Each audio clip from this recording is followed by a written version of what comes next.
Thanksgiving this year is a lot of prep. That's why I have my special Thanksgiving hat to remind me that all this work comes for a purpose. And I'm going to try to wear my hat through all the preparation. And then when we sit down finally to eat, we're going to be shooting some videos in my cousin's kitchen.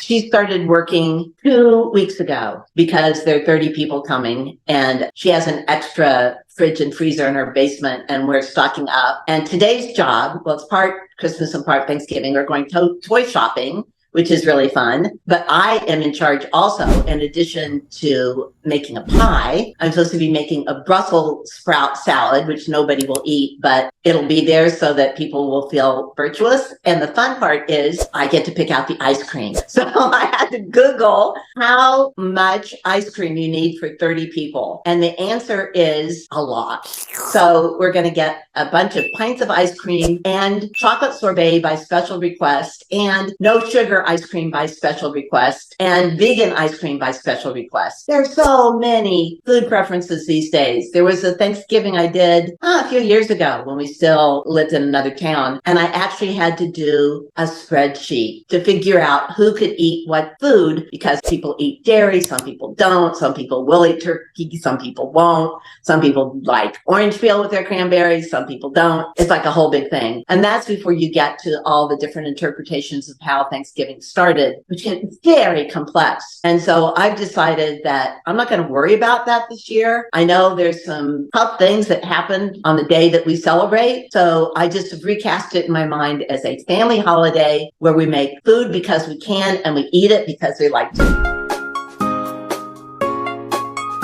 Thanksgiving in the 60s, we always went to my mom's house. And my mom, her sister, and my grandmother had epic battles in the kitchen. And most of the battles were about whether or not something was done, which doesn't really happen anymore because everybody uses a thermometer, which they must have had them then, but I don't remember anybody using them. So they would fight about that, and then everything would get dished out. And the most important thing was you were supposed to finish what was on your plate. Everybody got the same thing, and the only difference was how much you got, and it was always way more than I could eat. And the rule was I was supposed to sit at every meal. If I didn't finish it, I was supposed to sit there until I finished it, which was, the food would get old and congealed. The worst part, which I talked about in the short, was my grandmother, for every holiday celebration, I don't know, she had a Jell-O mold, one of those copper Jell-O molds.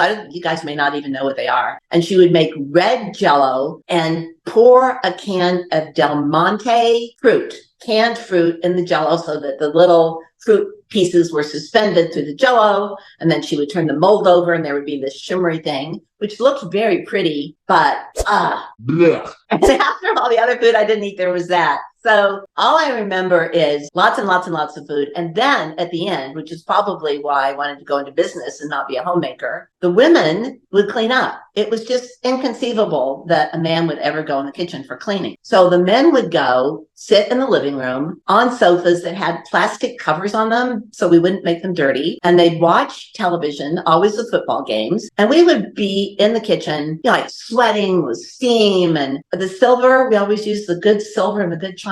And not only did we have to dry the silver, we had to polish the silver, which was my job. So we've always worked it off. But I was always thinking, I want to be out there with the guys. And I think that may have been part of when I started getting really interested in business, because they would be out there watching football and then they would talk about how their businesses were doing. And I was thinking, I want to be out there. I want to be hearing about that stuff. I don't want to be polishing the silver. So holidays shape how we're seen, right? And then as we mature, we have the chance to decide for ourselves, how do we want to be in the world? The answer is, I do want to be in the kitchen. I do want to polish the silver. I don't want to watch football, but I do want to talk about business.